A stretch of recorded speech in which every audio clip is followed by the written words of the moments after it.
Dearest Chaverim v'Chaverot Yikarim, Shalom Uvracha.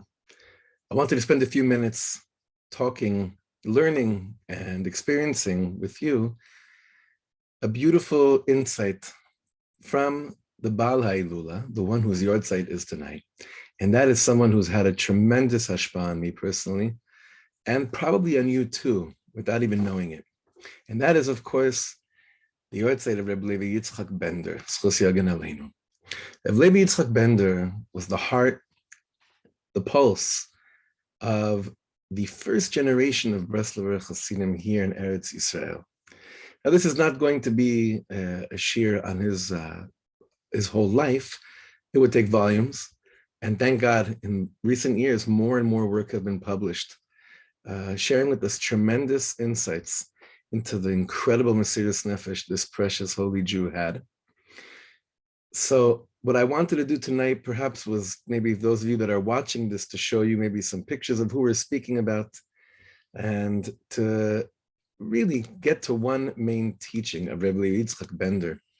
Rabbi Levi Yitzchak Bender, Zchus Yagen Aleinu v'al Kol Am Yisrael, went through so much and carried the torch of all that he witnessed and experienced in the years that he spent in Uman, in the years that he spent in Ukraine, having received from the previous generation, specifically from Rabbi Avram Bereb Nachman, who was a very big figure in Breslov, Be'er Alikutim. This Rabbi Avram Bereb Nachman was the son of Rabbi Nachman Tolchiner. Rabbi Levi Yitzchak Bender was not born a Breslover, and he got into the world of Rabbi Nachman at the age of 17, and went through, like we said, a lot, until he came to Eretz Yisrael in 1949, and he passed away in 1989. He was born in 1897, and he died in 1989. He had a very long life of Mesiras Nefesh, and when we learn his teachings, the sichot that we've seen that have come out, each of us has gotten a tremendous amount of hitorerut, of awakening, a tremendous amount of inspiration, and a tremendous amount of determination for Mesiras Nefesh. This is a picture of Rabbi Levi Yitzchak at an older age. And throughout this last, is it a year, maybe 2 years, that the shiurim we've had here for the women in our kehillah on Thursday mornings have been from the sichos of Rabbi Levi Yitzchak Bender. And we see that from just like every few words of Rabbi Nachman, Rabbi Levi Yitzchak could pour rivers of hope and inspiration and really bring sometimes very deep concepts into a very practical manner of implementation. So what I wanted to do right now is, for the next few minutes, learn with you one page from one sicha of Rabbi Levi Yitzchak Bender, and you'll see what I mean. So powerful and so uplifting, and definitely so shayach to the times. And this, of course, will be about asking emunah. Asking for emunah, not having emunah, not having faith, but asking for faith. What's the difference and what is it needed for? So Rabbi Levi Yitzchak Bender bases what he's going to say on one statement that's brought down in Chayei Moharan. Chayei Moharan, everyone knows, is the biography of the life of Rabbi Nachman.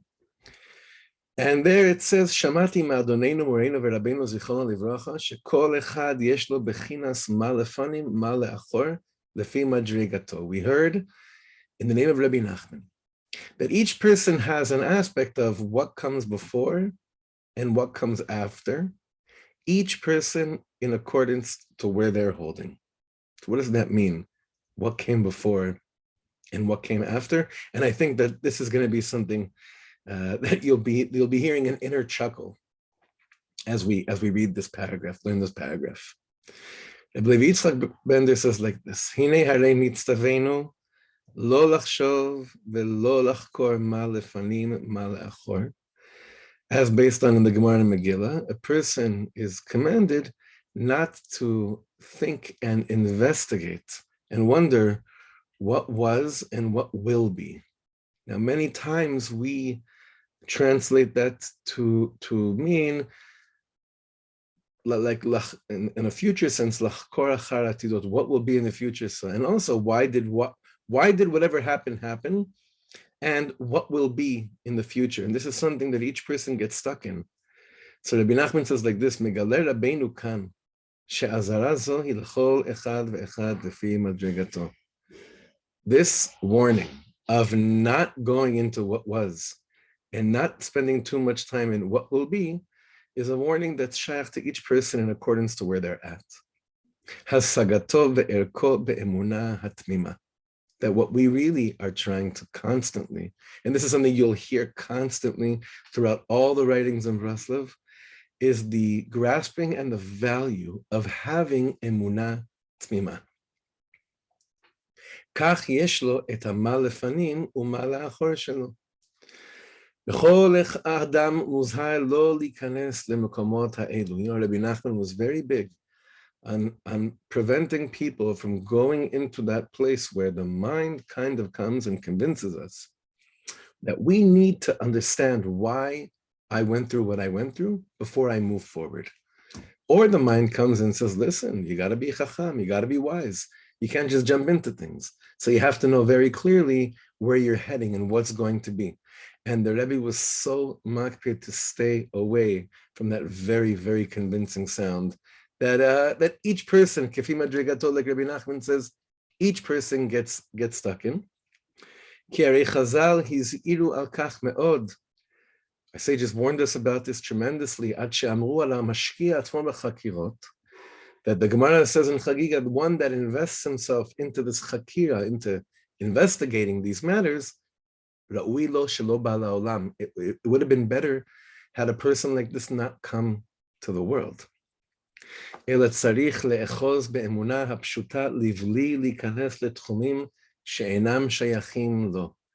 Rather, a person has to hold on with very simple faith to not enter into places that are not shaykh for him.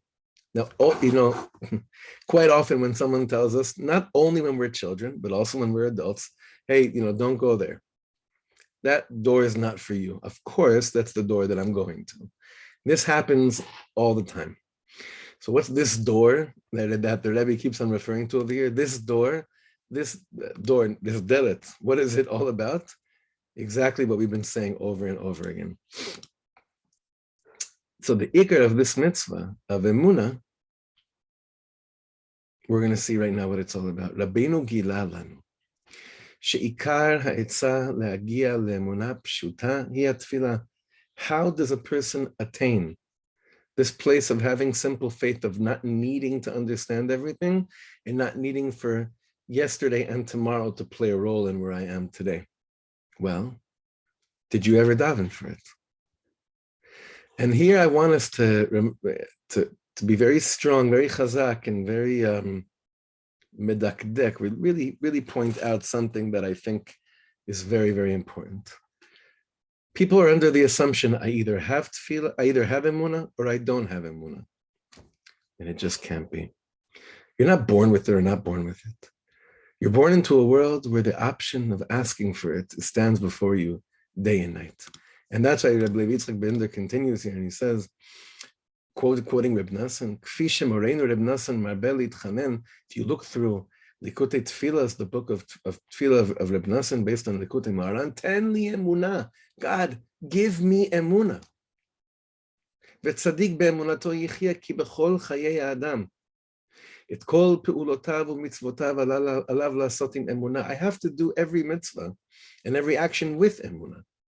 Kfi midat ha'emunah sheyesh lo ba'asoto et ma'asav, kach yesh lehem yoter shleimut. The more emunah that I have with my actions, and not just doing it because it's probably the right thing to do, but the more emunah that's injected in the fact that I'm doing this because I believe this is what Hashem wants of me, the more that those actions are complete and they bring shalom. They're not just shalom, they bring shalom to our hearts. And that's just the one nekuda that I wanted us to pause for a second and daven over. Ten li emunah. Ribono Shalom, to reach the place of really not harping on yesterday and not being anxious on tomorrow, if I don't ask and pray for it, it'd be very hard to attain such a level. So please God, in the schus of the Baal Hailula of Rabbi Levi Yitzchak Bender, schus Yogan Aleinu, we're going to ask for it. And we're going to feel that our mitzvahs are done with so much more shlemut, bringing us such a deeper sense of shalom in our hearts. Thank you so much for learning with us. We should only hear good news.